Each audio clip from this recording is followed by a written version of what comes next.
ارشاد خداوندی ہے، اے لوگو زمین میں جو حلال پاکیزہ چیزیں ہیں وہ کھاؤ۔ آج کل کرونا وائرس کا بہت شور چل رہا ہے۔ کرونا وائرس کی ابتدا کیسے ہوئی؟ کرونا وائرس چمگادڑ کا سوپ پینے اور زندہ چوہے کھانے کی وجہ سے انسان میں منتقل ہوا اور تیزی سے پھیلا۔ کرونا وائرس نے چائنا میں تباہی مچا دی ہے۔ اس وائرس سے اب تک ہزاروں افراد متاثر ہو چکے ہیں۔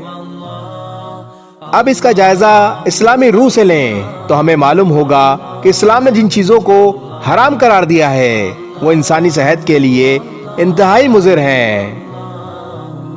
دنیا کو یہ حقیقت تسلیم کرنی چاہیے کہ اسلام کے حلال و حرام کے ضابطوں میں ہی انسان کی بقا اور نجات ہے۔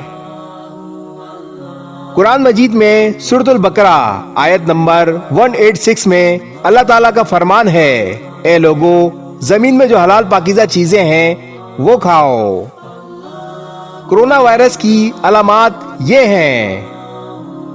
نمبر 1، سانس لینے میں دشواری یعنی مشکلات پیدا ہونا۔ نمبر 2، مسلسل بخار کا آنا جانا اور کھانسی کا رہنا۔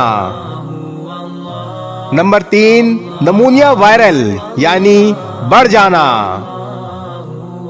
نمبر 4، فلو یعنی بخار کے ساتھ نزلہ اور زکام رہنا۔ نمبر 5، سر میں درد رہنا۔ اور نمبر 6، گلا خراب ہونا۔ اس بیماری کی نشانیاں ہیں۔ کرونا وائرس سے بچنے کے لیے احتیاطی تدابیر۔ ماہرین کا کہنا ہے کرونا وائرس سے بچنے کے لیے دن میں 5 بار ہاتھ اور منہ ضرور دھوئیں۔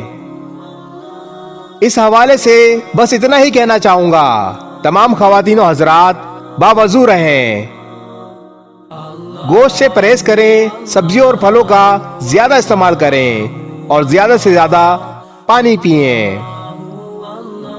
اس بیماری کا اب تک کوئی علاج دریافت نہیں ہوا، لہذا پرہیز کریں اور یہ پیغام صدقہ جاریہ سمجھ کر آگے شیئر کرتے جائیں۔ جزاک اللہ۔ اس ویڈیو کو شیئر ضرور کریں، ہو سکتا ہے آپ کے ایک شیئر سے یہ بات کسی کے دل میں اتر جائے۔